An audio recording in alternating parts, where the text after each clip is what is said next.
Okay, Twitch chat, calm down, calm down. It's okay. I know what you're thinking. Why are you casting ETF2L Season 30, sponsored by SDN Trading, Scrap.tf, Div 1? I know, this is weird. We're off the program right now, but you're going to have to bear with me. I know you've got questions. Where is George? Why is Ascent.eu in the bin not being casted? We've got all the answers, but first, let me introduce to your answerers. I'm TurboTabs. I'll be replacing George this evening as he had to scoot off, crying over the game, or the grave, I should say, of Ascent.eu and the bin. But I'm not alone. I've still got Trooper, Mr. DuMmTm, with me in the front lines of this Div 1 escapade, this kind of clean-up pile, and we've also got Wiethoofd as well, the reliable backbone of any cast. DuMmTm, what is going on? Why are we casting this? Because last minute default win to the bin, second one for them this season at that, so getting into playoffs just got even easier for them, percent even more impossible with this one. And yeah, it's going to be interesting to see how that will play out. Bin right now on second place. Obviously, Swift hasn't played yet, so they can easily exceed them, but still, that's a little bit of a head start there for them going into the last 2 weeks. TurboTabs Ascent obviously held back at just 6 points. Still possible to make playoffs, but needs a lot of just other factors surrounding the other teams, basically, for them at this point. So it's going to be a little bit weird, and I felt like still doing something. We had people here, so why not? And Div 1 can be fun. It's always different to see stuff that isn't Prem necessarily. Definitely, either it's going to be even more aggressive or even slower. And that extreme is just funny to see sometimes. Indeed, indeed. I always like looking at Div 1. It's like, it's tomorrow's champions, but today we get to see them. We get to see these big names that I'm sure are going to be big names in the coming seasons, maybe. But maybe even you say that like we've never seen these guys before, but I think we certainly did before. Yeah, well, I'm talking about they're still all chasing that Prem covenant though, that nice sort of Prem stamp to really kind of Correct me if I'm wrong, but wasn't some sort of Foreskings, maybe not this lineup, but some sort of Foreskings in Prem once, and like I think tied a lot. Well, is what I remember. You are completely right, Dom. Like tearing apart all of my little analogies and whatnot, you are completely correct. There are some players that kind of made their way to Prem in these lineups tonight. So let's go through them. Let's go through them one by one. If you haven't been paying attention, it is Foreskings versus Professional Disney Fangirls. It is week 5 of our ETF2L season, and it's Snakewater and Product. Product's going to be our first map, but let's go on to the players before we get into the nitty-gritty of that. Now, Dum, do you know any of these teams off by heart? Is there a particular team that you want to kind of introduce us into first, and I'll take the other one? Yeah, we've seen a little bit of them in the preseason with the Prem qualifier, and they just barely didn't make it. Finished third of the 4 teams that entered, and with that didn't make it back to the one that's Professional Disney Fangirls, with their core that has remained stable for quite a while, climbing up to where they are now. And it's CJ on Medic, we have Milkman and Seal on the Soldiers, Joseph, or previously known as Yak, on Demoman, and Liljack and Toast on the Scouts. And given that it's Product, probably some Milkman Sniper. Alright, and over on the side of Foreskins, we have got Zangetsu on Medic, Verse on Demoman, Lanza on Pocket Soldier. Jackie Legs will probably be playing that Roaming Soldier, but they might deviate because I am an out-of-touch gamer. This is always an asterisk when you look at a TurboTabs cast. Anyway, moving on, keeping forward, Delgin on Scout and Shakopul. I'm sorry, man, I'm going to butcher that name. Again, asterisks, refer to it. It is Foreskins. That will be your final scout for the evening. And it's going to be a good one, Dom, because I don't care how good or bad any of these teams are. It's going to be Product. Like, this map goes down a treat whether a team is doing badly or doing really well or just kind of redefining meta or just sticking by the book. It is a truly entertaining match, and I can't think of a better map to watch these two teams on. Yeah, for sure. I would say that Foreskings goes into this a little bit more favored. I think currently second seed in Div 1B, the one they're in, and Disney Fangirls are 4th, if I remember correctly. But given that it's Product and the strength that Disney Fangirls have on that map, with just the lineup being as good as they are on Product, it could still be interesting, and points could be easily traded here, and that's an interesting lookout for this. Yeah. Now, we do have a little bit of a change-up from in this match that we're not usually used to, which is we will have a server change halfway between, because if for those boys and girls out there that don't know their Div 1 teams like the back of their hand, Foreskings is a team majorly comprised of people from Israel, and they usually have the largest ping sort of disadvantage by any European sort of team kind of competing in the ETF2L. So they just kind of even it up a little bit. They will be playing on 2 different servers. So just keep that in mind. If one team looks like they're just completely dominating the other, could swing the other way, Dum. Or does ping not matter so much on these online things? I don't know. Educate me. It's definitely a thing with how comfortable you are with it. And then on the map of product, you clearly want to have like your shots hit all the time as quickly as you can. And just that little bit of delay that I think it's average 80 ping for them, roughly. It can definitely make a difference. But it's a weak excuse to a complete roll, at least. So I still expect this to be close. Otherwise, it's just deserved for the team that won in the end. And yeah, like it will definitely have a little bit of impact for sure, though. Now, we touched a little bit on the players, obviously going through the rosters, but is there any big names we're going to expect to see here tonight? Is there anybody that's going to rock this server and rock this cast tonight? Whose name should I get used to screaming out here? I mentioned it before, Mickman on Sniper has delivered a lot during those preseason qualifier games. Not enough to get his team in, but then again, they couldn't play product all the time. So there was just a limited amount of sniping. This time, it's one of the 2 maps they're playing. It's just like half the job he will be doing here, and I'm expecting big stuff out of him. Well, you are correct, sir. He's already rolling out onto Sniper in this first map of ETF2L Season 30, sponsored by SDN Trading and Scrap.tf. If you're still paying attention, it's Foreskings versus Professional Disney Fangirls, and it is our first mid of our first map, King of the Hill. We're going straight into it. Jackie Legs will find his way behind, kind of circles back around, and Verse will actually be the first one fragged down. That's a massive blow for the Foreskins, as they needed that DuMmTm presence to kind of control these mids. There's a big class in this map here, Dom, and it wasn't a good start. Yeah, and the Solis as well got denied pretty hard. They didn't die until a little bit later, but both Jackie Leg and Lancer just got stopped mid-air quite a bit. Had to just walk around with 50 HP behind lines, got cleaned up quickly afterwards. Milk as well, just hitting 2 quick shots off of that. Great start for them, not letting Foreskings get too comfortable on the map, and they have control for now. Yeah, I mean, very telling to say that they won that mid 5v6 almost, as the Milkman hasn't really kicked in as that sniper class. They will come in now, kind of going for the initiation. They have got a bedrock of an Uber to trust them, their scouts on, but there's nobody really left to Uber during all of this. They're kind of splitting up a little bit too much over on the Professional Disney Fangirls, and they will get farmed one by one. Will CJ go down as well? This will be a truly disastrous play. If he does go down, he manages to duck and dive and dodge long enough for his respawners to bail him out there. Yeah, really nicely played around Uber. Got the force out quickly and just picked up everything around it. Just one by one, got point back with it on a dis-ad situation, which is pretty impressive in its own right. Have Uber now lead to defend from pretty much a similar situation with Milk sniping, but he got shut down early. Yeah, Milkman down, and that's going to solidify this defense. They do get the force out, however, but they do lose their medic because of getting that force out, and it's not exactly a suicide wave. They all kind of pushed in there as a solid unit, and I mean, you could just call that a good Uber at the end of the day.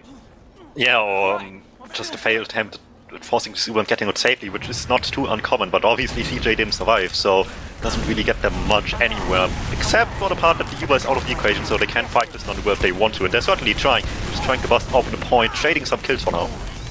Yeah, beauty of King of the Hill is you always have that sort of advantage. If you're losing just a little bit, you've got that respawner's advantage kind of giving you back into the game. Jackie Legs is kind of in behind enemy lines, cleaning up Milkman again, keeping that sniper controlled, as he's the biggest name that we've kind of brought attention to, and he's been isolated very well throughout the entire game so far. I don't think I've seen him do a single shot onto any red players. Yeah, outside of the mid-fight where you got this nice little 2k, he has been kept at a bay quite a bit. But it wasn't enough. They paid a lot of potential to the sniper and not too much anywhere else. In the non-Uber fight, he worked decently well for them, got back to the point, and it was worth CJ dying for at the very least. Yeah, they're going in with the Uber charge now, but CJ will respond in kind, and it's now the Axe show. Let's see what sort of kills he can pick up at these post-Uber fights, and they don't really want to keep pushing the issue here. They just want to hold this sort of mid-line and kind of stay on this mid-point and make sure that they don't give up the ground easily or overextend into it. But I felt like they had license to overextend just a little bit there and get some kills, but they chose the safer play, and let's see if they can kind of back it up now with some good solid focus fire on these aggressing Foreskings players. As you see, Jackie Layers jumping in now, trying to get on top of CJ, and will successfully do so. Does go down for the cause, but this is plenty of room and plenty of sort of like space and plays for them to kind of play off here. They are losing a lot of players though. Even though that they keep Zangetsu alive, the heals never really favor them in this fight, as nobody can just keep themselves alive, as Verse will be the last one to fall during that fight, and they don't even get any cap time during that. But Zangetsu stayed alive, and that's really important in this entire situation. They would have Ad coming forward now. Lancer trading with the DuMmTm helps quite a bit. DuMmTm being down is definitely better than losing the scout here. Toast aggressive once Zangetsu before he gets the super. He's weak and will be taken down just before he had. Yeah, so, God, what a collapse coming out from Professional Disney Fangirls. And because they went for the kills and rather the point there, they will not even puncture a sort of comeback here, in my opinion. I think with 20 seconds left, it's almost over for this first round of King of the Hill product, as they will give it one last huzzah, but it's going to be very, very hard. They need to find CJ or find a demo man pick, a massive pick like that, to get the things barreling forward here, and Milkman is just being a constant pressure, as well as the enemy blue team is just crawling all over Foreskings right now, and it's just not enough. They will lose out on this round, and there we go. Professional Disney Fangirls go up. Yeah, and that end to the round as well showed what happened when you don't respect Milkman and don't keep him at bay as much as they clearly did for the majority of the first round. He just got the first pick immediately into this, and they just play at his ad for the remaining few seconds, and Disney Fangirls just pushed forward into them, forced them back before they could even react properly. Yeah, the scouts are doing a very good job over on Professional Disney Fangirls as well of cleaning up these kills, and just, oh, there we go, he brings out the first shot against the Roma, that Jackie Legs and Verse as well down, just supporting artillery. Milkman, he is just claiming their lives one by one like a checklist. 1, 2, 3, it's just that easy for Milkman, as his team is going to benefit now, claiming the first or mid of this round. Yeah, and not just that, Seal's patience also has been rewarded on the flank, on a little hut there. They already claimed one life there on the flank, and they clearly wanted to do the double flank. Seal just waited on the little high ground next to the doorway and connector, and found a scout trying to just commit to the same area the Solly wants to jump at there after the headshot happened, and the double flank was been denied incredibly early. Man, I just saw Jackie Legs. He's like lining up pistol shots right on top of Milkman, and he wants to coordinate something with his team. But CJ just sees him like staring at his sniper as a disguised scout. He's like, Toast, why are you staring very, very, directly at my Milkman player? And oh wait, no, that's actually a spy. Okay, so he calls that for his team, and they keep a watchful eye for him and isolate him, kill him out, and they will go in for the force either way. Get the force from CJ, very nicely done to say they were a player down, a Roma to boot as well, and they still find the force. So congratulations still to the Foreskings. They've got to kind of back it up now with his own Uber, as Zangetsu will be forced rather early. Verse is kind of a little bit injured coming into this fight as well. And you see Viljack is just kind of hovering around them, waiting for Zangetsu to kind of lose all out of his Uber and then kind of farm the kill, and they just do a good job of doing a delta split over on Professional Disney Fangirls, as they just kind of back off, kite the Uber, and kill off those players once they've expended all their ammo.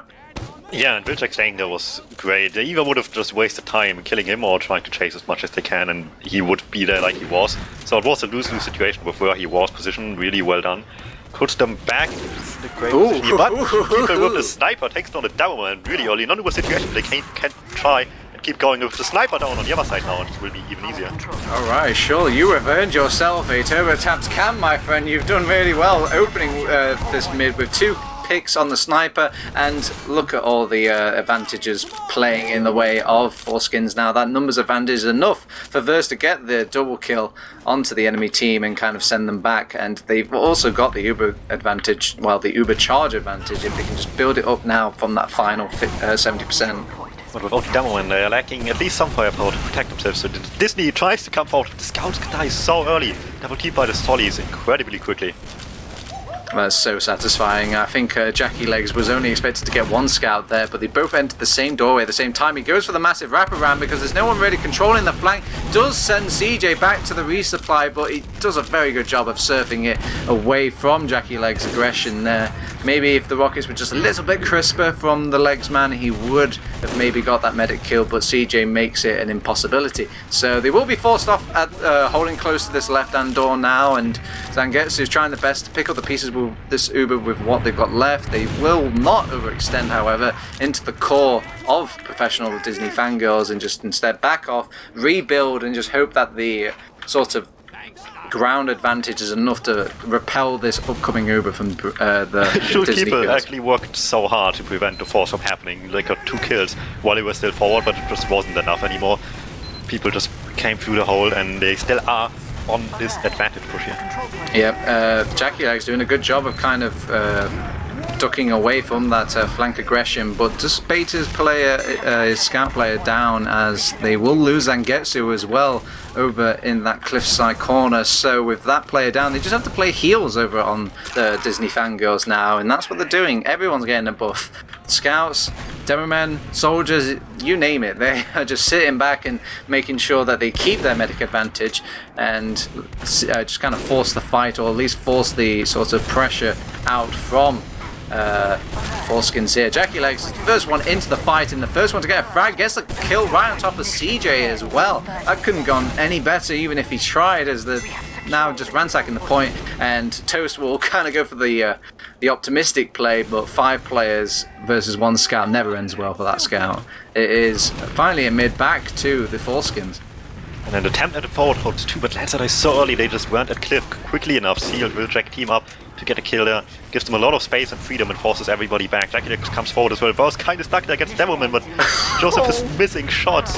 Eventually will find the killing blow here. Jackie Legs as well. He troubles and gets sniped once again by Milkman.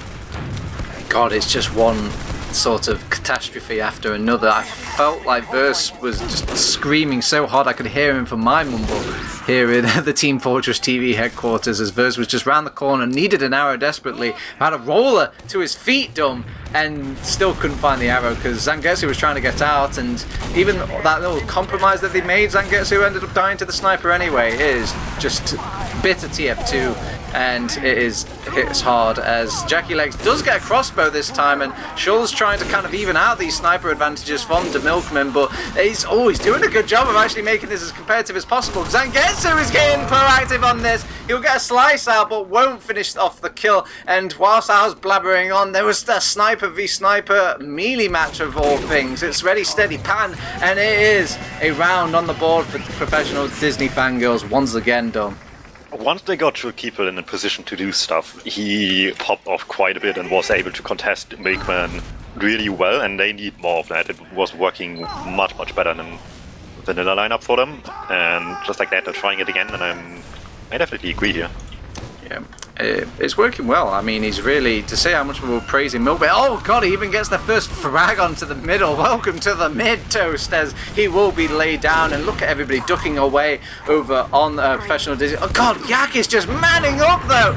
Takes the aggression out. It does get killed by Delgin, and he will kind of feel a little bit of hate. The snipers are still facing off here. It's like a cruel game of Ulti-Dero, but instead of soldiers, it's snipers. There's just a few more players left from professional Disney Fangirls to actually kind of continue this mid with, though. Although Delgin's trying to put a stop to that. He's trying to turn the tide, and Lancer comes in on the scout. No more soldier for this boy. He's going to go in. Delgin backs him up. Joseph, Yak almost goes down to Delgin.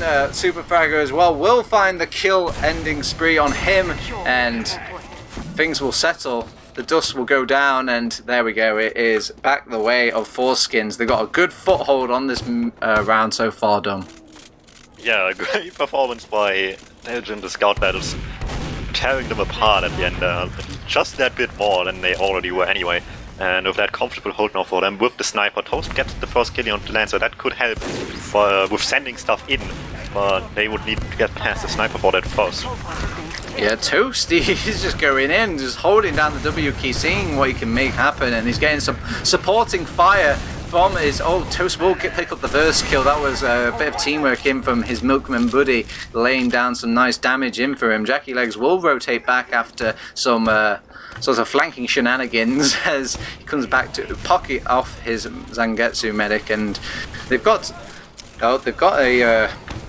an overcharge off for Foreskings now, as they do respond in kind from CJ and co, and they're trying to just chase down these kills versus feeling a massive hate about it, and Vildrak will clean up the Demoman kill. The soldiers are trying to lay off some of that pressure, or shall I say Southern Scout. The snipers are still ringing off damage during all of this talk, but it's still just professional Disney Fangirls holding their own and just continuing with just a little bit more life to keep the kills going. Verse is going to go down again. He just came back from the respawn queue, and now they're going to go back to mid, high five each other, and Milkman's back to full health and just is a bit unaware of Jackie Legs right now. Will actually retreat back out and start kind of building Uber instead, or just kind of collectively blobbing about on the left-hand side crater. And there we go. Speaking of craters, Lanza, Joseph Yak will take out Lanza.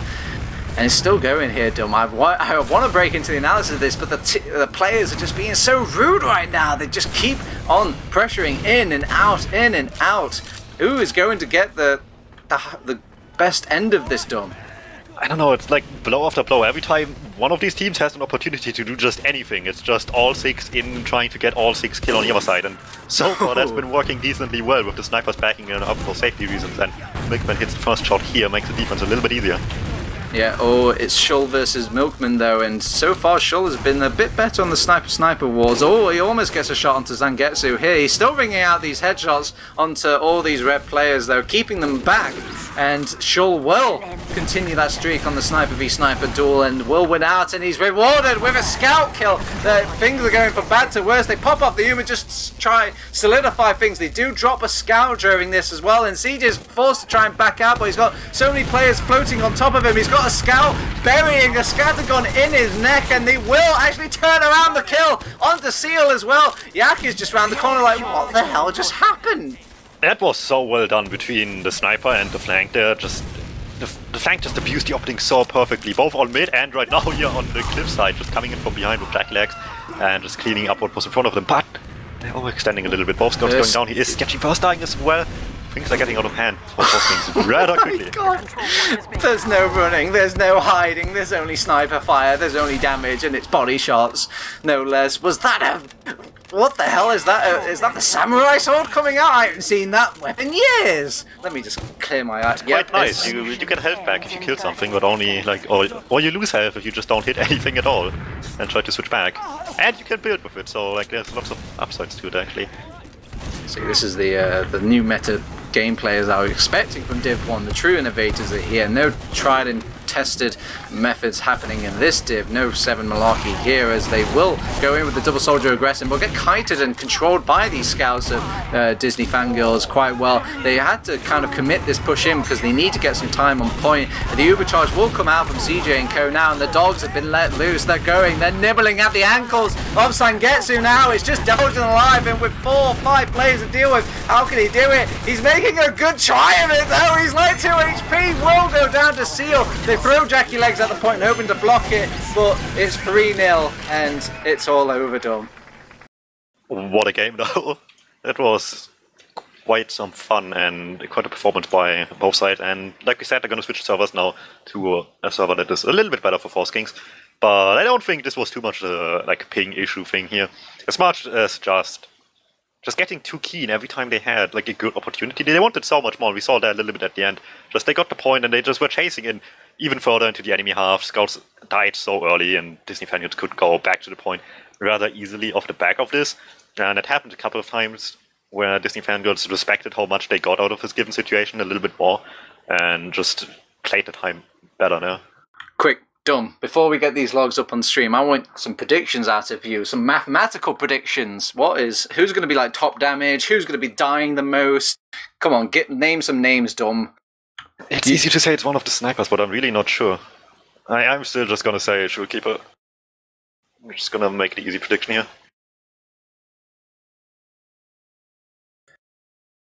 As we do have logs coming up any second now. Any second now. I think it's just my netbook, Dum. It's too slow. Oh, wait, no, here they are. Okay, it's just... yeah, just takes sometimes. I don't know, every once in a while they just don't appear for me on screen anymore. Alright, okay, let's see if any of your answers were correct. Show me the kills. Or the damage. Or the damage actually goes out for the sniper. Wow. Yeah, he was hitting stuff. Like, he didn't start the first round immediately, but second round he just was popping off so much. But maybe a little bit too late there. And like I said, with the team just going in as aggressive as they did all the time, eventually there was just not much left standing surrounding him. So, the sniper can't really be criticised over on the Foreskings right now, Dom, but is there anybody we can point the finger to? Is there anybody that we should be kind of expecting to step their game up coming into the next map of Snakewater? I don't think it's as much of a performance thing. It's easy to just point the finger at Boss, given the performance, but really they just collectively had like some wrong ideas there sometimes that just led to people not getting as much as they wanted. So sure, that's the easy answer, but realistically there's more to it. Now, trying to see if there's any other stats that are kind of like jumping out at me, and there's actually there we go. We'll actually move on to the medic stats now to kind of just get more clarity about medical breakdown. But it's looking extremely similar between both of these medics here. Nothing really out of the blue stat-wise. I don't see any major inefficiencies. Maybe the stats are a little bit less efficient for CJ, but maybe it's just a case of like you're winning so hard, you don't really get a chance to kind of get healing onto your team so quickly because they just don't die. Or maybe like they're busy staying alive on these mids. You have to play catch up and kind of run to mid whilst Sangetsu's already healing people injured at his front door. Yeah, I think the more interesting thing to look is how much of a tank Joseph is for his team in comparison. That's like a whole 5% difference here, 26 to 33 between DuMmTm, both top healed, but still that's quite a difference, and he certainly had to play with that in mind all the time. That just doesn't happen by accident. He did do well, lots of damage, lots of kills. So, well, how much damage did he take? Yeah, he took top damage as well. That's kind of what you want in those situations, otherwise you just take heals that are undeserved, kind of, but if you are the tank as well, then it makes perfect sense. He took the third most damage in the game after Verse and Jackie Legs. Alright, Tom, you've seen it with your own eyes, you've seen the mathematical breakdown, but now we're going to have to award somebody with the coveted TF2 medal of MVP for this map, at least. I know it's highly contested in the realm of TF2. We only give out about 200 of these, so they're going to feel special. Who are you going to award the medal to, Dom? I mean, apparently we missed a double air shot by Jackie Legs at some point. So, I mean, it was on stream, according to the man Reed here, so at least you can still look it back. Yeah, it's a caster's curse, I'm afraid. I was busy looking at a dustbin whilst Jackie Legs... I my phone at the same time as Reed was just popping up. Yeah, I mean, that's what happens in a game of TF2. Everyone's just so talented and just got all these good things going off. It's like watching a football match, a World Cup with 6 balls on the pitch, you know? Speaking of talent, I just checked the stats and both Milkman and Keeper both got 15 headshots. I think that only count headshot kills, and there were like these few moments where they got just headshots without kills, but still, it's kind of interesting. Yeah, it's, I mean, I honestly couldn't paste one sniper over the other. I'm not sure who you should kind of give the sniper of the match award to, but maybe... Yeah, I think it's like a little bit that Keeper was better at keeping Milkman down, but Milkman was hitting more in general. Like, maybe not headshot, but I think he had like a lot more like of a team sniper vibe from that team. Like, Milkman was offering off a lot of sort of assisting fire to his teammates, but Shaw just was the big playmaker. He was the one that was kind of keeping the entire team at bay. He doesn't need help on his team, it looks like, but it is Team Fortress 2 after all, and the team did win out. So Disney Fangirls have started off this match very well with a 3 fat ETF2L points to start off with, and the momentum as well. Sometimes these happy feelings, these endorphins rushing into your body make you continue the good streak up, Dom, and it's It's time for our next map, which is CP Snakewater, and I didn't really get a chance to take your predictions last time, Dom, on our product map, but this time we've got just one quick moment. What's going to happen in this Snakewater map? Ooh, I'm not going to say who's winning, but I say it's going to be a 3-3 golden cap. I'm expecting still a fairly fast-paced game for the most part. I know both of these teams like to play that way, and in this one you can certainly afford a little bit more of that. Hot damn. You've heard it here, folks. It's going to be down to the wire. If you're just joining us, this is ETF2L Season 30, sponsored by SDN Trading and Scrap.tv, TurboTabs, DuMmTm, and Wiethoofd are still bringing you that content, and it is Foreskings versus professional Disney Fangirls, and they're going straight into the mid, and it's a massacre. They're all just kind of entering the front line of Foreskings right now, and everyone's just having a good little trade of all these players, and the one with the medics survives and has the ground. The scout's taking the 1v1 despite this, though, and he's giving Toast a run for his money. He's backing off, he's holding the S key, and he will not show enough signs of weakness to lose out that scout duel, or should I say the scout medic scout duel. It could have been a 2v2 with the scouts just not doing it at the same time. Just one was in before the other. The Royal Legend was getting a pack back there, and I think Patience would have just had quite a bit to just 2v1 effectively the scout there, or just like team up on the medic, and the others can just kill one at a time. But they wanted to drag results quickly and just kind of didn't help them. And Jackie Legs makes a take a picture. It's not going to last any longer, as we've got a freeze frame, a slow-mo. Maybe Wiethoofd, have you coordinated this slow-mo? This is brilliant production value. Well, it could happen. It could hit. Like, he's strafing in that direction. He would need to strafe like even further left than he is right now, like very quickly. Do not get hit by that. My God, it's like a choose-your-own-adventure book, Dum. It's what are the possibilities here? What's going to happen? Milkman's airshot is probably more likely to hit, but I mean, with some weird strafing, Seal could hit his one, but it's going like way further in another direction, I think. Yeah, and that Jackie Leg is way too high to get hit by that. So if any of those two hits, I think it will be Milkman's. But you know, you never know.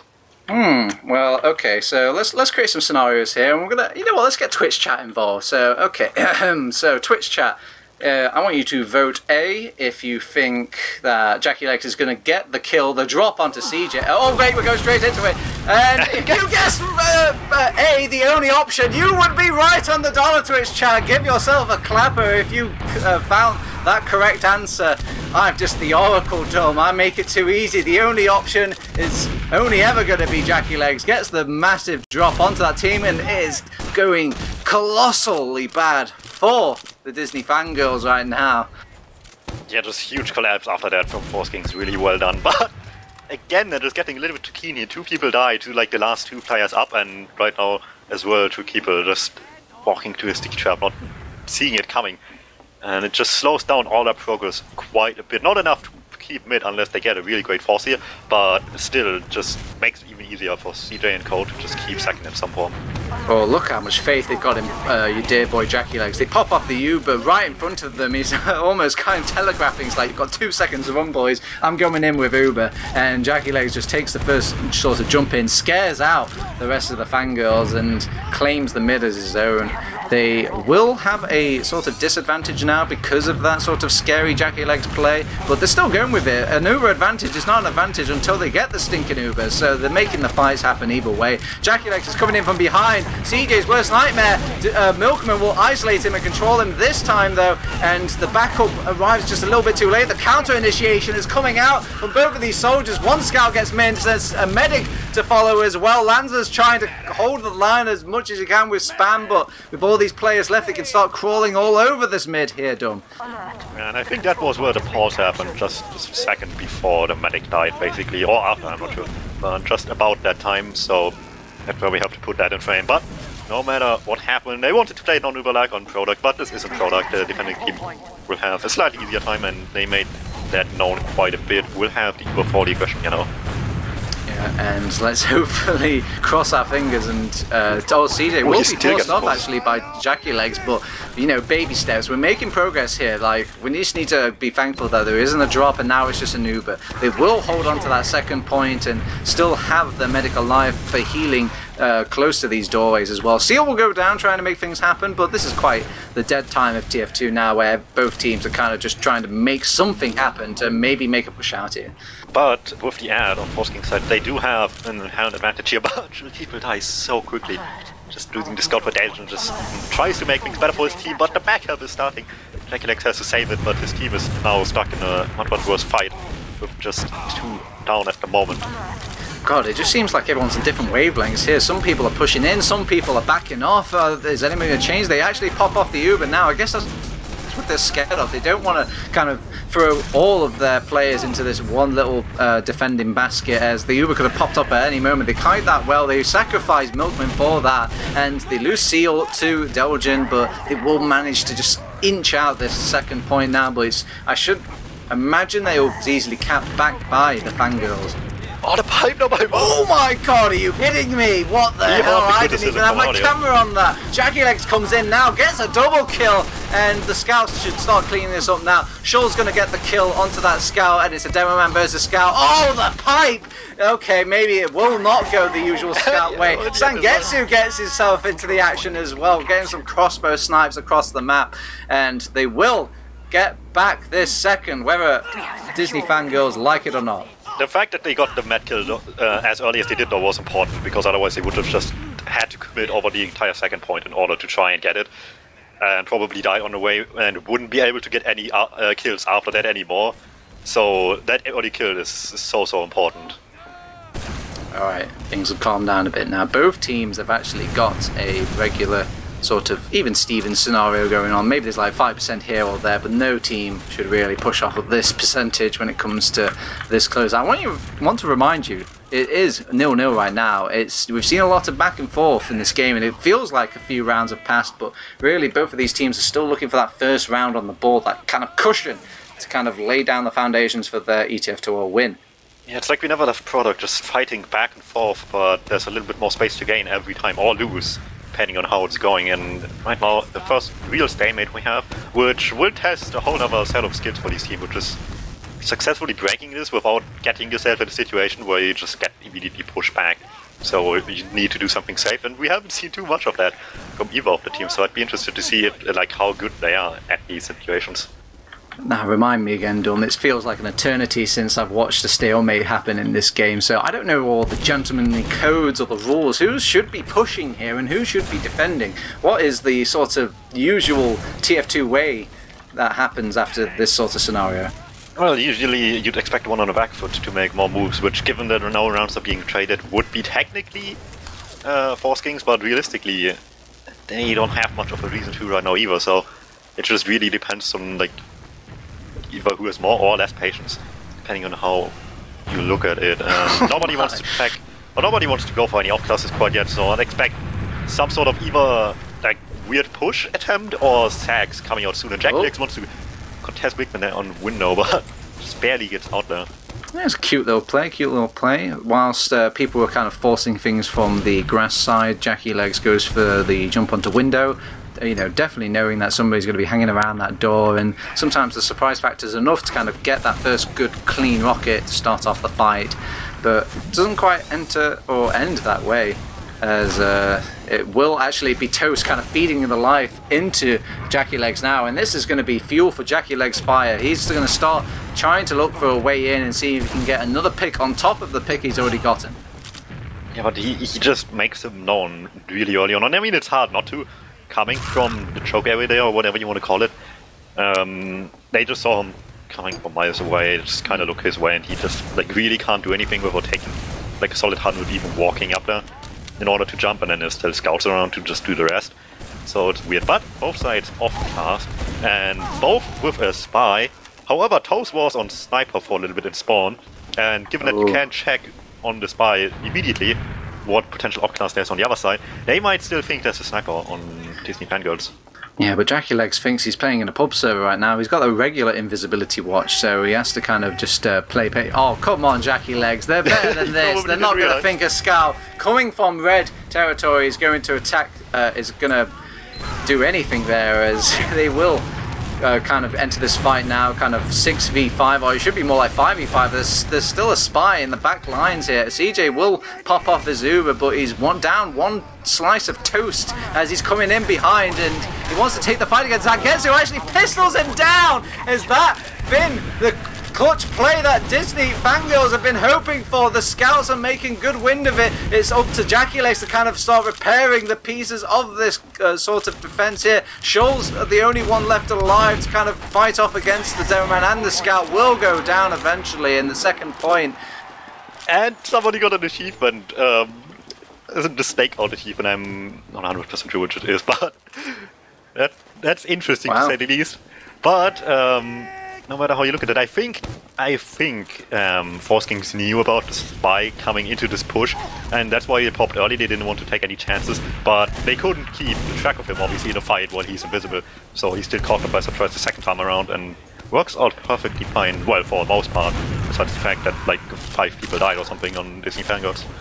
Well, Milkman goes down, holding close, a bit too close to these doors and just being a bit overwhelmed by numbers. So Foreskins have got that going for them on the very least, but they should be worried about backcaps here. This is sort of the play that even if you're 4 players down, if 2 of those players left or 1 player just left is on your back cap and you've got nothing to deal with it, it will lose you the round. So they're a bit sheepish here, pushing out as they're checking all the doors, checking all the corners, making sure that there's no back cap play, and as well they've got to kind of make a good coordinated push out of it. On top of all of that, Jackie Legs will go down over on the flank, but they will clean up toast, and Delgin's actually still behind, by the way. While they think that they're going to be holding the second point, they were actually making a huge flank around. Both Ubers have been popped off, and Lancer wants to get really close to this, gets a soldier on the back line, drops him off and gets some nice damage in. Viljack is maybe going to go down to some damage alone. CJ is doing an actual wonderful job of keeping his troops alive despite how deep he is into the fight. CJ will get picked off though, the sort of laser beam coming out from Shoal there, as he will clean up that kill, but a medic has done his job. He's done everything. He's laid out the Uber, he's laid out the heals. He kind of didn't really need that medic kill there, and that cost them ammo, precious ammo they could have been using to kill the rest of professional Disney Fangirls. They made the right choice, they focused on the right players, and they're rewarded with a round on.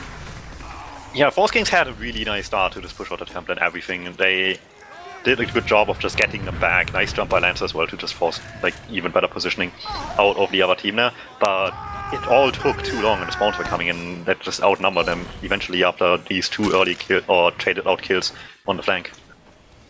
Alright, it's another mid, and there's still 18 minutes left. That's a long time in FPS land, so maybe they could still make this comeback over on Foreskins now. It's going to be harder, but they actually do a good job of controlling Jackie Legs, as they will...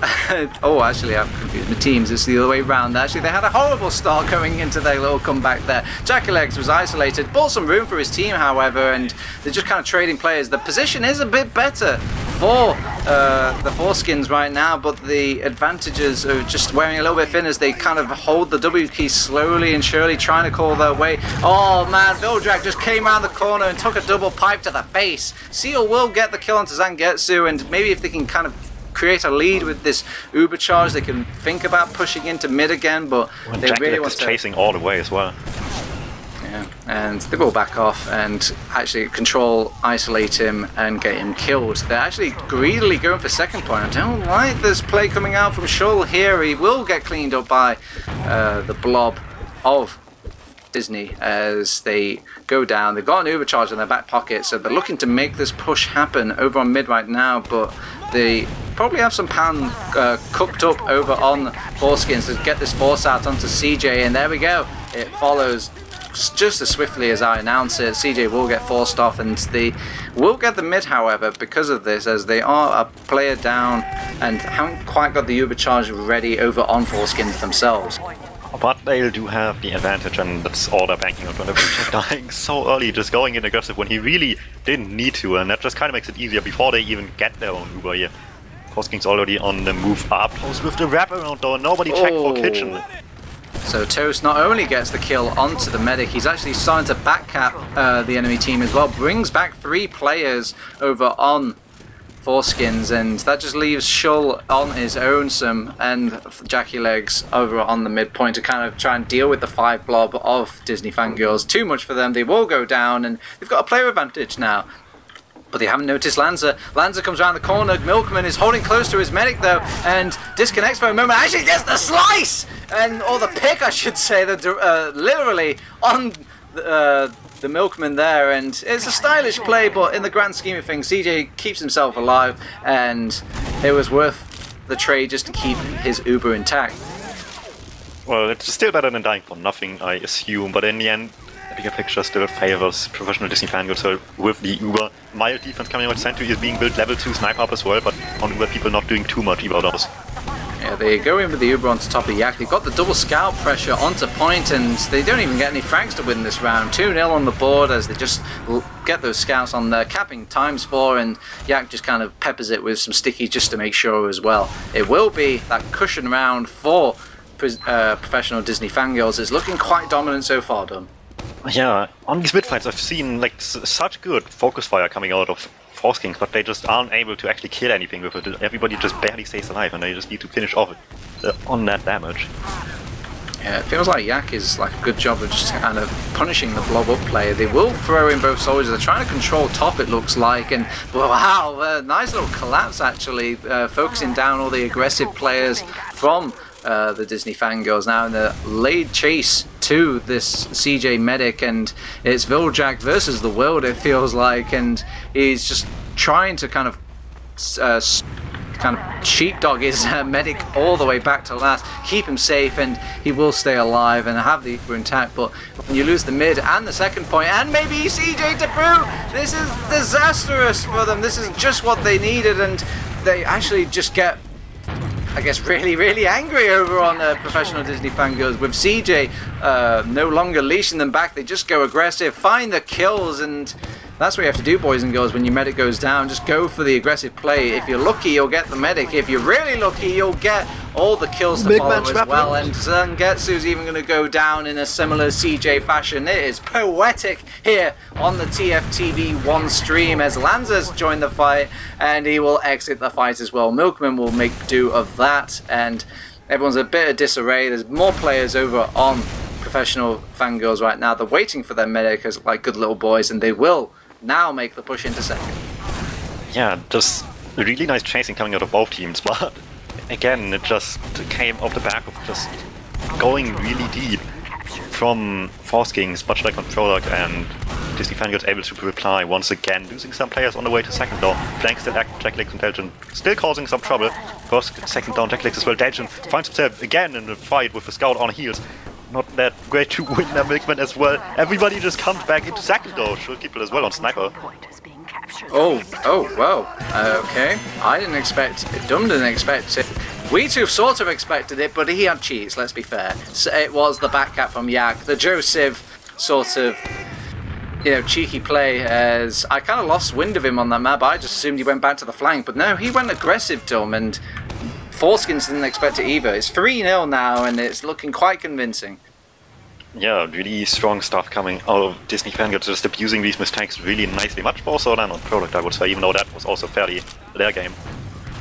Well, it's another mid, and again, 12 minutes, still a lot to happen in this map if they have a good go about it over on Foreskins. Verse is just kind of pressured out though. He gets kind of just overextended upon, and they will feed a lot of players for that Verse kill, but if you're Verse, you may be a little bit triggered there. You're like, why are they sending all these players on me? It's not the optimum play, and it's just a bit triggering as a demo man. Yeah, but they did the right thing. The scouts were just waiting for stuff to come up high, and instead the left side was just wide open for professional Disney Fangirls play to just walk at them. Nobody denied them. They're coming forward, just slowly waddling the way up to the demo man, to the medic. The scouts just waiting back, trying to just deny jumpers that just never came up high. And we've actually got a Kritzkrieg on the board for Zangetsu and co, and I like this play. If you want the game to kind of pick up in tempo, this is the weapon for you, Dom. You need to kind of keep fights happening, keep a lot of sort of high action plays, and Ubers don't really facilitate that too much. You can go too much into a stalemate or a back off or a kite, but a Kritzkrieg can just be an all-in play, and I think they need to go all in if they want to make a comeback from this round. But they needed to do that a few seconds ago, at least if they want the safe surprise play with the crits where the other team doesn't have it, because at this point they just really need the one stick that happens before CJ can react in time. Maybe this is the true surprise. A real crit would be using the crits Krieg as soon as possible, but no one expects the delayed crits. Well, I mean, the really delayed crits any second now. There we go, it's popped off, and let's see what Verse can do. He will take down the sentry gun. Doesn't really work on crits, but alright, okay. Well. And, oh, did he get the medic? He got the medic? What? But oh my god! After that with doorway, and they just got so bunched up that everything ties on the right side, just collectively on both sides for that, but blue spawns are coming in. And Lancer's the last man standing. Did he die to the crits Krieg, or did I just gloss over? He did. Okay, well I'm just blind. I think he wanted to stay in the sentry to just be safe from incoming damage, because it blocks some, but he just got past that a little bit. Oh wow, nice rocket coming out from Milkman onto shoulder there. Will kind of feel a little hate, back off a little bit and just be content with holding second instead of going aggressive, and things have reset. Despite such a nice crits Krieg and a drop onto the medic, it's still gone back to this even state, and Zangetsu's had enough crits Krieg for the year. He's going to get back onto that medic gun and kind of keep things back at a stable pace, but I mean, is stable still good enough at this point? They will take down actually both of the flank players over on this. What a play for us. God, all of the flank players, they could probably just muscle their way onto this this last point now without actually having to fight these players. It's all up to Joseph to kind of lay down the massive damage in the deeps, and he's just being pushed back from the point. They get around onto the board for Foreskings. Is this the start of the comeback, though? Potentially, they made like twice in a row here, even with the crits. Good job of getting kills early to enter into last. Just last time they completely didn't do it in the safe way afterwards in the actual push. This time around much more so, they had much more freedom on the left side coming into this, and after these first two picks were just two people in Jackie legs, I think it was, just went in and did their stuff. It's going to be an important mid for the Foreskings now. I don't think they're going to get many opportunities to fight back a stalemate if they're pushed into this scenario, so this mid needs to go well for them. Versus feeling a lot of hate. They're trying to deal with all the aggressive players, and they're doing a good job from Zangetsu of keeping his troops alive, and with the player advantage under their belt, they will start pressuring them now. And Lanza is trying to get behind, will be controlled by these scouts as they backed off quite early over on Disney Fangirls, because they realise that the only losing play here is if they let the comeback happen, if they let the overextension and the quick tempo play ruin them, and they're still holding that W key. Despite that, CJ will be forced off by the Verse aggression. They pop off their own Uber, and they want to get in thick and deep over on the Foreskings, and they get the CJ kill and the Joseph kill as well. That is the two most important picks they can get on that squad, and they have to try and deal with the aggressing leftovers as they are trying to make the hard flank round. And on top of Zangetsu does get down, but maybe if they cap the second point quick enough and get onto last, they could still make this work. It's Joseph up on Pyro, ladies and gentlemen. This is their final panic situation. Can he find the Miracle Reflect? They push off the Pyro, they push off the medic, who gets no slices out of that, and there we go, it's 2-3. You got to be a bit nervous if you're on the side of professional Disney Fangirls, Dom. Yeah, that was a really good Uber by Foreskings, and Disney Fangirls just wanted to get as much of it as possible, but they just went in too deep for it. In the end, Foreskings able to just capitalize off of it greatly. Really strong stuff. Jackie Legs leading the charger, just getting, I think, 2 kills on the charge alone. Really well done. I wouldn't even say they made the incorrect plays over on the Disney Fangirls there, because they backed off so early, keeping a lot of players intact to kind of keep this game under control, at least slow it down, but it's still the aggression of the Foreskins will find their way, and they will be the first one to get the first blood out, but they kind of trade off players. There's a bit more better positioning from the Disney Fangirls. There's a lot of low players, but they're lacking that follow-up. Shul will be that follow-up, and he will be a great follow-up for the squad now. He gets the triple kill. Zangetsu's left alone on this mid, though. He didn't expect the scout to go aggressive. Zangetsu's doing a wonderful job of dodging all of those players, though. Shul will pick up his 4th kill of this round so far. Caps off the midpoint. He is the hero for his team. The other hero on this mid-fight, though, was Lancer. Just with his dying moment, was able to just get one last pretty good rocket out of his rocket launcher onto the medic, took down CJ just before it was too late. And if that didn't happen, it would have been a much different story, and potentially just a stalemate that Disney Fangirls would be able to just keep going for quite a while. So both of those were incredibly important. Okay, so they're all healed up. They've got the Uber charge because Zangetsu's wonderful play on mid and dodging earlier. They're going to kind of reward themselves with hopefully a round. They do kind of launch Zangetsu out, and DuMmTm was disconnected from that Uber for just a mere moment, but it doesn't really impact things too much. They find the kill onto Toast first, and they can't have any more dying bodies over on then Joseph gets isolated. That was their sort of main defending sort of point play there, and the scouts are crawling all over these players. They're already playing the point. First is playing it very nicely, laying that sticky trap, denying them that area that they need to deny themselves the point, and it's 3-3. Do you feel the tension right now, Dom? That was really good, and again, just some minor mistakes out of Disney Fangirls being abused immediately. Just Toast too close on the Uber once it was coming in, and Joseph as well once the Uber fight just alone on the right side trying to fight 5 people while the rest of the team wants to just kite it and waste some time on the other side, and both of those just died so early, gave Foreskings so much time to do stuff.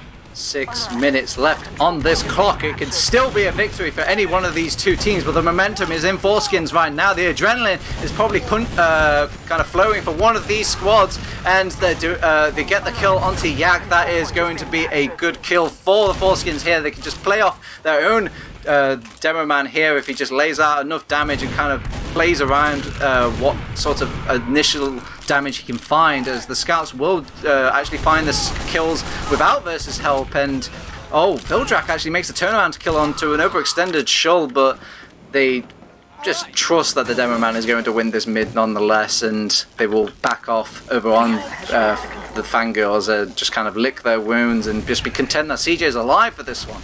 Yeah, they figured out the mid-fights much more on Foreskings. In the first few times, Disney Fangirls was just able to just walk forward whatever way they wanted to, and always kept something out of it, but that's not quite the case anymore. As now, it's just the Red Soldiers flying in, trying to make stuff happen. DuMmTm as well at the same time, having to save his medic. Force happens quite far back, they can't get much of it in single charge.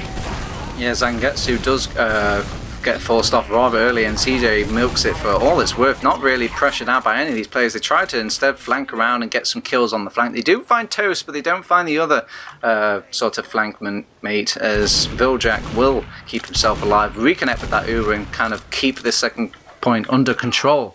But with 4 minutes left, I don't think either of these teams will be pleased with a golden cap here. They want to kind of close this out here, Dom. Given how the situation started, though, it's certainly better for Foreskings. They were the ones getting forced early, but they already had a place in at the same time, and it just forced weird decisions out of Disney Fangirls, where in the end it just got stuck in crossfire, had to use themselves against a team that was already nowhere to be found besides the few people that committed in anyway. So they did the best out of the situation at the very least. Some sticky traps catch a Soul, and he was dropped during that Uber. Now they're going aggressive, and Joseph doesn't actually flinch. He will hold the line. He wants to keep this medic in. Bounced in. You can't leave. He won't let you. Joseph will take the life of Zangetsu, and they're following with all these leftover kills. There's only one play for them now. It's the backcap play from DuMmTm. He's taking up this fight against Seal. Will he win out? And he will not. He will go down, and they've got this midpoint capped under wraps. It was ×7 as well, so I don't think a backcap could even possibly happen there. They're not going to expect the Lancer. Or maybe they will. They will take control and isolate him. They've already got the forward control just in case there's sort of shenanigans happening in this forward spawn. They've got the second point anyways, and they've even got 60%. I don't blame them if they actually kind of delay things until they get the overcharge for this push, but they're probably feeling themselves a little bit over on Disney Fangirls. Will they have enough clarity to have patience here, Dom? It looks like they do, and no sentry coming out, no time for it either for the most part. Lancer just going heavy instead, only defensive off class, and Disney Fangirls can't waste much time. They have ad, but they don't have tremendously much, so 20% coming in, and they still haven't used yet. Yeah, they popped off the Uber now. A pretty decent delay over on CJ and Co as they are trying to just find the kills. They find Versus, a big pick. Again, area denial down for Foreskings here. They will pop off their own Uber, the safety net. They need to find lots of kills here though, as if they can just keep themselves alive. They're actually rotating back in. They don't expect this play at all from the Foreskings. They're desperately trying to chase them. They're already capping off the point. It's 4-3 for the professional Disney Fangirls. What an outsmart play from the Fangirls. That was just the perfect play at the perfect time when professional Disney Fangirls just completely outtrained them, and they even tried to chase a little bit on Foreskings and just punish that idea completely. They did get kills with it at all, sure, but clearly not the ones that mattered in the end. It's a game-winning play there from the Fangirls. Let's see if they can still have that sort of back cap momentum in the back reserves for Foreskings now. They enter another mid. CJ goes down immediately though. They need to protect Zangetsu. Zangetsu goes down just as quickly as I say they should protect him, and they will pay for their injustice as Seal has actually got the kill onto Lanza. They didn't expect that. Everyone turned around from Foreskins. So Seal's going to eat munch on a health pack and put a little bit of tension in the air as they're actually capping off this the second point already over on Yeah, I don't know if I Foreskins necessarily disagree with leaving him alive there, because the spawns are plentiful. They have enough people to just keep him out of the medic side, and just that is what will happen. And in the meantime, they already got to cap him all the way to second. Sure, the advantage is gone already with Getsu dying shortly after CJ did, but they won't have to deal with like the point being already back in control of the blue team again. I mean, did they just make the push here? Hope that they've got the player advantage alone will do them well enough. They thought about humouring this idea, but they just get spammed out by DuMmTm. DuMmTm goes down though. He is done, as he will lay down the foundations for this push from Foreskins now, and they even get the sentry gun spammed out. Shaw's got a lot of cap time on point. They've brought the heavy down onto the point. They've controlled and isolated him as well. They need to start isolating. The scouts are coming from the back line, and Uber's into the mix. CJ's brought his Uber as well. Milton is back from the dead. The respawners will be coming in the next 7 seconds. They're laying the point with stickies everywhere. They're capping it now. The round has come back. It's the second comeback. Another round for Foreskins. Did I say 3 golden cap? I meant 4 golden cap. And my god, that what a game, boys! What a game! That was a great push, though. To be fair, just Ascent who? The bin who? I want to watch more of Foreskins versus professional Disney Fangirls. I'm so out of breath, Dom. I can barely say words. That was a really, really nice push. Just every single minor mistake they saw just abused perfectly. The engineer wasn't with the sentry. Jackal spammed it from the right side. Milkman overcommitted for too long on the shack there, just stayed there too much, took damage until he fell to his death, and those two just gave immediate entry to Foreskings, immediately going for the heavy, the most important pick, arguably there to go down first, otherwise he will just be a pain later. So a great focus fire to just take him out as quickly as they can. And the fact that he dropped down to the point and not stayed on the high ground, which just makes it a little bit harder to hit, not much, but still, no, not as much splash from the ground would have helped as well. And just everything done for the last few seconds there perfectly by Foreskings. It's a nail biter. The settings have been changed. Round limit 1, time limit 0. I hope you packed some sandwiches here, Dom. We could be here for a long time over in this Snakewater game. If you're not paying attention, it's still ETF2L, baby. It's still Season 30, sponsored by STN Trading and Scrap.tf. It's week 5, and it's a bit unplanned. It's Div 1 action, replacing your usual Prem slice, but it's just as tasty, Dom, as they're just delaying things for this back cap. The back cap for the golden cap, I should say. And to think these guys were questioning why we wanted to watch this game. I will never question. Dom was... We joined the server and the SW was full of pitches. Why would they watch this? Is this Div 1? And then this happens. Plugins have been unloaded. Jackie Legs has readied up. Things are getting underway here, Dom. It's your boy TurboTabs. It's your boy Dom, and it's your boy Wiethoofd, still bringing you this nail-biting action as we're going straight into it.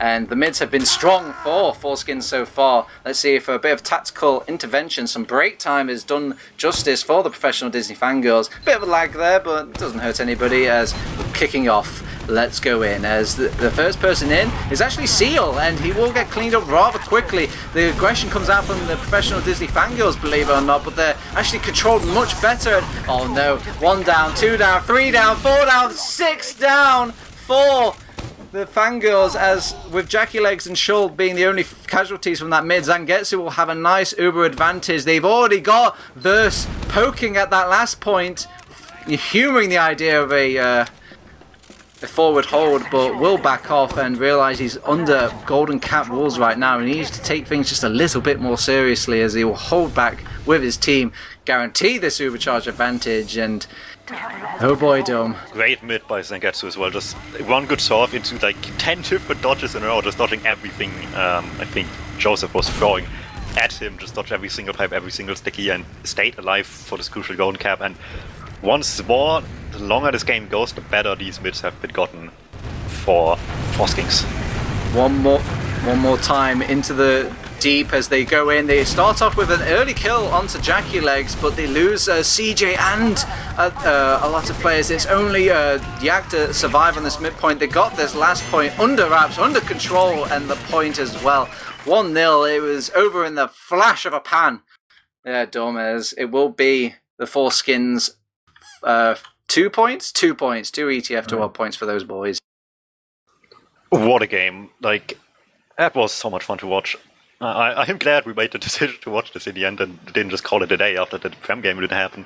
Because who cares if Prem happens if the games you can watch still are fun. And this was such a good game. Just a really great performance out of both teams, but much more one-sided by professional Disney Fangirls, despite like a whole lot of just pure DM moments coming out of both sides. Should Keeper with his headshots and Jackie Legs with his double headshot come to mind, and then just this double comeback from 3-0 to 3-3, going back to 4-3 within just a few minutes, all the way back to tied up for the golden cap. Whew. It was a sweaty game of TF2. It had me like sweating buckets, or maybe that's the UK weather heatwave to be blamed. But either way, it was a true privilege to cast that game. Thank you to the Foreskins and professional Disney Fangirls who walk away with a map each, but it's a little bit less of a sting for the Fangirls as they have pushed into the golden cap, so they will take away 1 ETF2L point. But there's only one load of mathematical numbers I care about, Dom, and it is of the logs. Let's take a look over to the turbo computer, which is not very turbo at all. It's actually quite slow. There we go. The logs are open now. So, is anything kind of jumping out at you here, Dom? Let's see. Supply kills, supply damage, and I see wildly different things there. Kills led by Delgin. I think on the logs he will be a Blockmeister. That's like his other name. And he won so many 1v1s for his team, and him and Jack Legs went for flanks all the time. To try to make things happen over and over and over, both on this map and on product, so that seems to be their preferred way of doing things, but followed up by that, just the other two scouts, so just a really, really scout-centric game as well, in general. Damage-wise, it's a different story. We see Explosive classes leading the Lancer, and Milkman is leading the charge, putting in the most damage for their teams. Leading those pushes. Look at the amount of 7k damage everybody gets. Nobody was being left out in this log. Besides poor Seal. We'll gloss over that, CO, just for you, buddy. I mean, you've won the entire match overall, so but we'll do you this solid just this one time as we head on over to our medic stats. And just to remind you, we had a crit streak in there, Dom. I mean, I might have not noticed it, but I'm sure Wiethoofd did. Like, it wasn't even the crit streak's fault that it didn't work in the end. They just got, like, too keen of the fact that the medic died and just pushed in against a team that was still set up against people that would come in anyway. So just a little bit in too quickly. Yeah, but they made it work like the second time around with the second push there off of the non-Uber situation. And this time, much more even heal distribution. And given how Seal's performance was, I think it's a little bit more excusable, seeing as he got 9% on Roma. Man, it's a rough day in the office when you have to have such little heals as a Roma. It's just the Drac way, almost, where you just kind of demand to your medic, stop healing me, there's other people you can heal right now. And I mean, who knows? Kind of, like, this shows it a little bit more extreme than what we actually saw in the end there, but like the first mid-fight was clearly a win, which is also like shown here. After that, it was a little bit messy. I think there was like some, and we see it by just how short these rounds were, that technically Foreskings won, but it just so quickly clapped back that it really didn't matter. And I don't even remember how exactly these rounds were, but like they were chasing after the mid-fight and just died quickly after, and it immediately went back to Disney Fangirls. And after that, after the first 3 rounds, just much more in control with the mids, and they needed that desperately. Yeah, you can almost see like the cogs slowly turning in all the heads of Foreskins as they just kind of broke down the mid piece by piece, getting just better and better as time went along. And they kind of show their potential into bringing this game back from just the snowballiness as well. Look at that 3-0 gap at one point. It felt like such a lifetime ago, Dum, that they were winning 3-0 at this point, but they dug deep.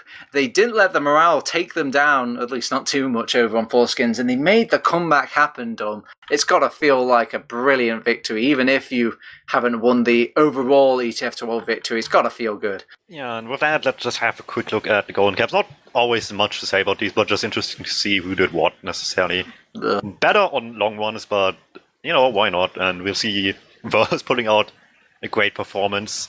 5 kills, 800 damage, which in such a short Golden Cap obviously means high DPM, but, I don't know exactly how long it was, but maybe 2 minutes, so it wasn't too long. You'll never see. And 1.5 even, so, every single bit of damage means so much more in terms of DPM there. That's really weird to look at. Yeah, but just a really great mid-fight coming out of that Golden Cap in the end is really what matters there. And the pushes into last consistently were really good after the crits one, I think, on Foreskings as well. So goes to show how much they improved over the map. Yeah, it's just Foreskings at their final form. They were kind of slowly transforming their mids into just a scarier beast over and over and over again. You'd think the pause would have came a bit more into it, that sort of little break where everybody can have a really good talk about these mid fights going into the Golden Cap for professional Disney fangirls, but they just went straight into it. They thought like, there's no time to waste. We just need to go into it.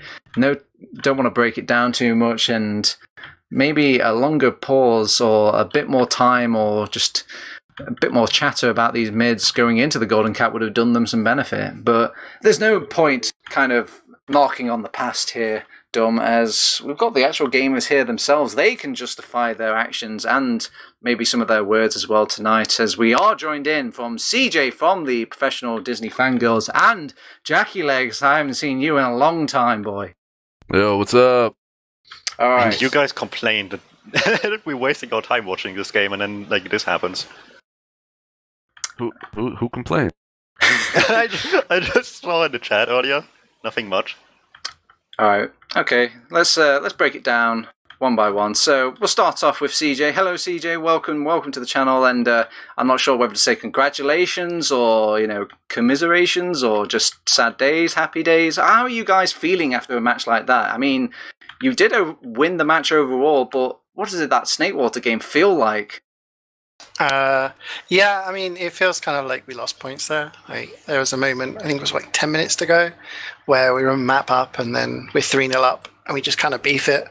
We got to the fourth mid fight and I think we just maybe slipped in our minds a bit. Yak was like, can we just go balls to the wall because I want to go to the pub. And I think when that attitude starts coming out, it's like, people aren't concentrating. It's just the mids just went wrong. We knew what Jackie was going to do because we played a team similar to the Soldiers. We knew they were going to go in deep and just try to annoy us. But after that, we just couldn't get the mid fights right.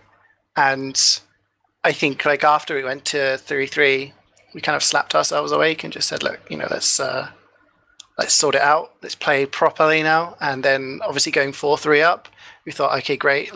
We've gone back. And the thing is, when it's always a slim margin like that, you just you allow it to happen that there could be issues. And that last push there, they kind of executed it quite well to make it 4-4. I felt that was the moment where we should have won it. We could have won there, but we just didn't hold last well enough. And yeah, when it goes to a Golden Cap, it's almost a coin flip on the mid, and they just seem to have the mids better at that point. All right, bringing it to the foreskin side of things, Jackie Legs. I mean, you lost the match, but you won the hearts. You've won YouTube, it feels like. And how are you guys feeling? Do you feel like winners? Do you feel like losers? What's going on? We're feeling a lot like winners, honestly. The match on Product, I don't think it was that fair because they had Milchman. It's a sniper main and shit. It's cringy to play against it. So I was like, it's tough to play against a team that focuses around the sniper. But on Snakewater, yeah, definitely. We were so hyped. And I think overall we're above them in the league, so it's pretty good for us. All right. Okay, thinking about the wall. Clever. All right, so let's break it down map by map. We'll go in chronological order as per usual, and let's go back to that Product. That horrible cringe fest of a sniper match, in the words of Jackie Legs. CJ, tell me, what went right for you? What went wrong for you? What do you want to talk about that Product map? I don't know. It's nice to play product because every time we go to LAN, people always ban it against us because they're like Highlander players. They see Milkman and they just don't want to. Like, we didn't get to play it at Copenhagen Games the entire time. The only time we were allowed to play it was against Lego, and even we went really close against them, and they were like, "Well, you know." So it was nice. It's nice to play it, and we had like a default last week, I think, because one of the teams dropped. So this is the only time we got to play it. We like playing it. We have a really good strategy. I think we play well, kind of rotating the heals between the different people. Our sniper obviously does a lot of work, and our scouts are pretty insane because, you know, teams try to focus the sniper or they try to focus other things, and we just kind of adapt to that. And coming into it, we knew Foreskings were going to be like one of the stronger teams for us to play. So we saw that as, you know, if we got off on the right foot, that could really give us the momentum for the map. There was a moment there where I had like a really awkward moment because I turned around in main and I was like, Viljack, is that you? And he's just staring at me. And he was like, no. And I was like, oh. I was like, Jackie's behind us. He's a spy. And they were like, oh, okay. He just ran away. So, you know, we kind of felt Jackie was going to be the guy to try and go spy and things like that. And we know Shakopa was going to go sniper sometimes. So we were just kind of, we felt prepared for everything that came. But they played better than most teams that play against us on that map. God, it's nice that you brought up that moment because I remember watching it, and I think you just need to enunciate how much there was a pause of just you looking at him, and Jackie was like, please don't do it. Don't tell them I'm here. It's fine. I'll just kill the sniper. You'll live. Everyone will walk out of this a happy guy. But he ended up going down, and Jackie I mean, apart from that one spy moment, what went wrong for your team on that product map? Honestly, that spy moment, I gotta tell you about it. It didn't went wrong. Like, nothing went wrong there, right? Okay. I stood there. I was looking at the sniper, so I couldn't reach him because, you know, I can't rocket jump with a spy. You feel? So I was like looking at him with my big kill. You know what I mean? My big dick. You feel? I'm looking at him. I was like, all right, he's gonna be unbuffed real quick. All right, I'm gonna kill him. And then he gets buffed by CJ straight up, and then he looks at me. So what do? You know, I don't do shit. Yeah, you just Other than that, on product, like, nothing much to say. Like, we didn't scrim like anything but our official, so pretty much we got no strats going into this. All right, okay. Real prepared as well. All right, let's head on over to our next map. So you don't need reminders. It was Snake Water. It's probably feeling really fresh in your minds, and you kind of dabbled a little bit what went wrong, but we didn't really get into what went right for Foreskings. I want to talk about this point in the game, Jackie, where it's 3-0 down and you've just lost product. Your boys are probably feeling a bit sad. What did you tell them to just change the entire map around? Dear Lord. All right.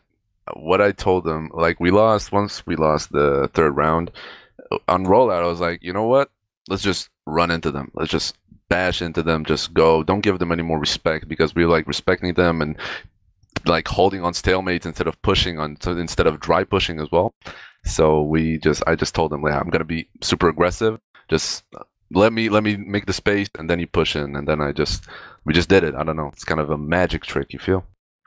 How important would you say morale is for your team, or just in TF2 in general? Like, did you need these uplifting moments in, like, just getting a round back or two or something? Do those make a huge difference for your team or TF2 in general, or did it not really matter? Did you guys just figure it out at that point and it felt comfortable?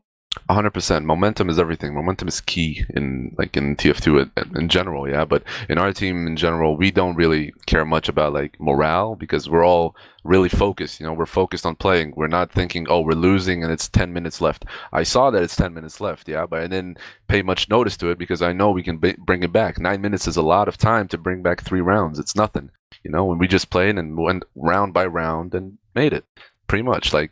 The thing that kind of broke us, I thought is going to break us, is when we lost the 4th round to like I think it was the back cap, maybe. I'm not sure. Like when they pushed left, I don't know. Yeah, I'm not sure if that was the round. But after that, I thought I knew that we can make it. We can bring it back if I just kill CJ on mid, and then I just kill him and everybody just destroy them. Yeah, but morale is key. Yeah, definitely. All right, CJ, tell me about the maybe more the negative attributes of like some morale, or the opposite of it, really. Was there a point in the game where you guys felt like at your worst? What was like the this game might actually turn around on us? I think, like Jackie says, like there's still a lot of time. People kind of underestimate how quickly you can win rounds in sixes. So 10 minutes to go, there was still a ton of time for them to get rounds back. And when it went to 3-1, we were like, it's fine. Like, we've let them get a round. We still got that 2-round buffer. It's not the end of the world. When it gets to 3-2, you're kind of like, okay, like, guys, can we stop this rot? Just get heads back in the game. Like Yak was saying a few times, like, can we turn our brains on? Because people were just kind of, I don't know, maybe not just concentrating fully on what we were supposed to be doing on the mid fights. And if you let one player get away, then that just kind of causes a snowball effect and just affects everybody else during the mid fight. And then obviously when it got to 3-3, we're just kind of like, oh, damn it, we really need to, really focus again. Obviously when it gets to 3-2, you really kind of get a bit on edge. And when it ties it up, you feel all of that work you've done in the first 25 minutes just been taken away. So it's really hard to kind of dig yourself out of that, because you get into that mindset of having all that work just torn up in front of you. But, I have to commend our team. Like, we did, really focus, and we did well in that round. And that kind of sort of pseudo back-up where we just pushed on to last and went around them. I felt then, I thought, okay, we've done this. We've just got about 2 minutes to go. Even if we lose the mid-fight, we can hold on to last. But it was, 10 seconds, I think they capped left on the clock. It was mega close. It was just unfortunate. There was a moment where I could have buffed Seal as he rotated, because he was going to go take over top right with a crit heals buff, and Milch was going to jump back, but then I think he got caught by someone, so he died, and then we were 5v6, and the spawn times weren't in our favor. So yeah, it's just little moments like that kind of affect it. But it's just trying to keep. I think if this was last season, we probably would have lost the map like outright. But we've definitely improved in our focus. So even though we lost, I'm kind of secretly proud of the team for kind of keeping their heads up during the game. All right, it's little victories after all. Okay, guys, you got one more question for each of you out of me, and then we'll move on to the smart questions with the analysis. Well, it's not like I have any. Hey, you might have some. I heard all the interesting stuff you already. Well, I've hired you up. Okay, anyway, moving on. My last question out of these is, it's a cast coming out of nowhere, and on these casts, we do a good job of kind of picking out our MVPs or our hyped people, or kind of giving credit where credit's due, but we're not perfect. We do sometimes miss the key players, and I want to know who you think the key players were tonight. Who do you think wasn't getting enough love, or who do you think should get the MVP, or anything? I'm going to direct this to Jackie Legs first. Is there anybody on your team, or maybe even CJ's team, that you think deserves a bit more love that we might have missed tonight? I'm not sure who you spoke about, but who's your MVP, Jackie? Yeah, my MVP. All right. Hold up. I'm thinking here. Yeah, our MVP is.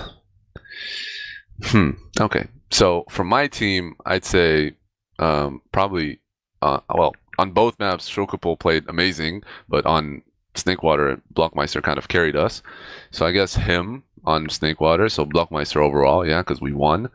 And on CJ's team, definitely Milchman, because he destroyed us on product and played really well on Snakewater. Yeah. How about you, CJ? In my huge, massive gurgle of words and things, I hope you were paying attention, because I need your MVP, man. Who's your MVP out of your team, out of Jackie's team, any team? Hell. It's got to be me, right? It's got to be me. I'm just... No, it's not. I'll do the same as Jackie. I think on their team, I think it was him, really. He was just in awkward positions at awkward times, I felt. He didn't play in the way that we maybe expected, but it was generally in the fights after, Ubers were exchanged, we felt we had an advantage, and then he would come in and do a lot. Like the scouts were doing probably getting a lot of the action and getting the frags and the damage and stuff like that, but it's usually positional with the soldier if they can do the right thing. On our team, I think obviously on product, Milch was hitting his shots, which is obviously a huge fact for us. It's difficult. I think Toast as well had some good back-cap opportunities, and Viljack did really well as well. So I'd say our scouts did a pretty decent job today. And it's looking more like an MVT rather than an MVP by this. TF2 is the winner, Turbo. TF2 is the winner. All right, okay. Well, that's all my questions said and done. And Dum, have you got any back there? Have you got holding on to any golden ones? Jackie Legs, how's the Faceit car going?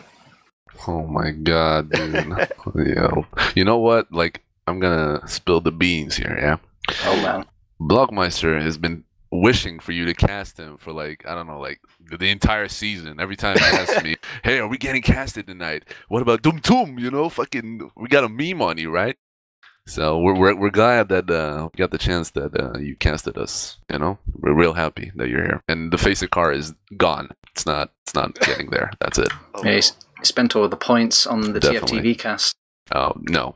I spent it on CSGO skins, yeah, and bought myself a real life car. Yeah. Wow.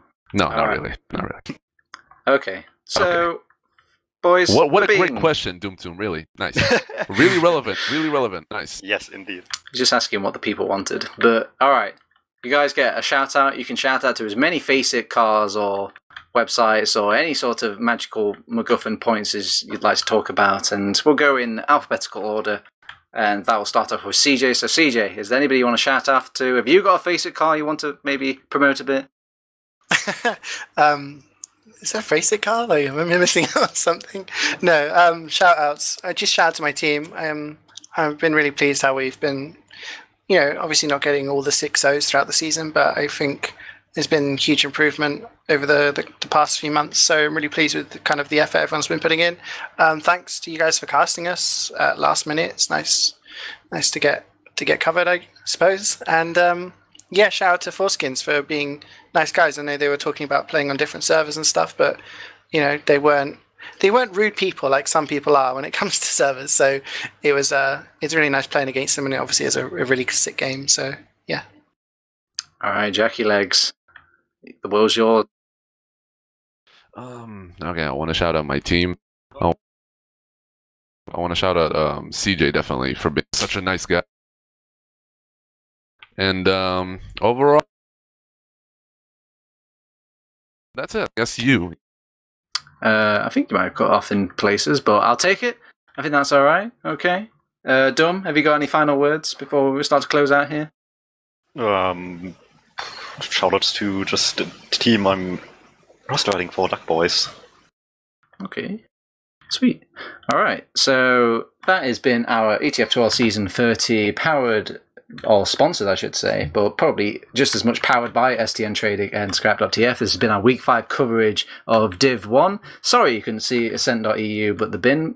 But just like the name implies, that game was sent into the bin. We got defaulted, couldn't cast it, but we had a fun time nonetheless. I've been your boy TurboTabs, CJ and Jackie Legs were in that interview, if you just need reminding once more. Dom was my co-caster, my co-dependent, my co-analysis, my co-partner in all good things in TF2. And we've got our overlord, Wiethoofd, that we bow down and pray to every time because he's doing the hard job of pressing the buttons. So, that's been Team Fortress TV. Thank you for joining us. Pay your respects in our Discord, Facebook, YouTube, Twitter, website. I mean, you got to tune into that forum, right? It's comedy gold. All right, so that's been us. Thanks for joining us. See you next time.